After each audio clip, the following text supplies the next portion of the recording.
Sa kulungan ng bagsak ng high-value individual na suspect matapos mahulihan ng 374,000 halaga ng hinihinalang shabu sa sinagawang bypass operation ng kapulisan ng Cebu City sa Sitio Bato, Barangay Ermita, Cebu City nitong lamang nakaraan. Kinilala ni Police Major Eric Sigingoyon, Station Commander ng Police Station 5 Cebu City Police Office, ang suspect na si alias Mushi, 25 anyos at residente ng Sitio Santo Niño, Barangay Suba, Pasil, Cebu City. Bandang alas 2:20 ng madaling araw na ikinasa ng kapulisan na naturang bypass operation na nagresulta sa pagkaaresto ng suspect at pagkasabat ng 18 plastic sachet ng hinihinalang shabu na may timbang na 55 grams at standard drug price na 374,000 pesos at bypass money.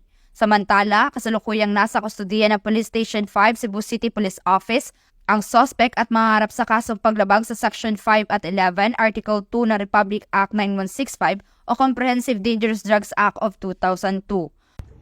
So magandang araw po sa ating lahat.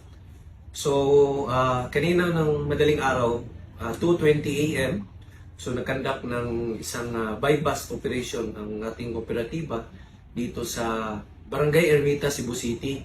So may nahuli kaming isang high value individual, so alias Mushi. So actually matagal na namin itong tinitiktikan kasi matulog na yung pangalan niya sa mga previous namin na mga nahuli. Siya ang tinuturo.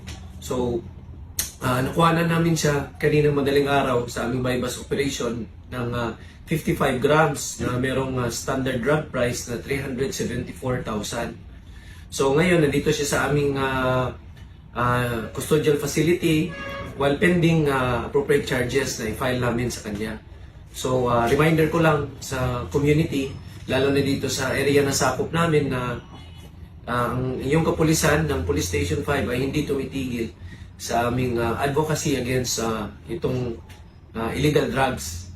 So I hope mag-cooperate yung community na kung meron kayong mga information, meron kayong mga report na merong mga illegal na mga activities, lalo na mga illegal drugs dito sa area namin, please contact our hotline. I-inform nyo kami kaagad para kaagad namin na ma-surveillance and then magkakanda kami ng operation para mas safer ang ating community dito sa Police Station 5. So magandang araw po sa ating lahat. Ang kapulisan ng Cebu City ay patuloy sa pagpapaigting ng kanilang kampanya kontra iligal na droga. Ito ay linsunod sa isa sa pangunahing prioridad ng pamahalaan na labanan ng anumang uri ng kriminalidad upang magkaroon ng kaayusan at kapayapaan tungo sa bagong Pilipinas. Mula dito sa Cebu City, ako ang inyong Police News Network Correspondent, Patrolwoman Judith Nicanor, alagad ng batas, tagataguyod ng Balitang Pulis.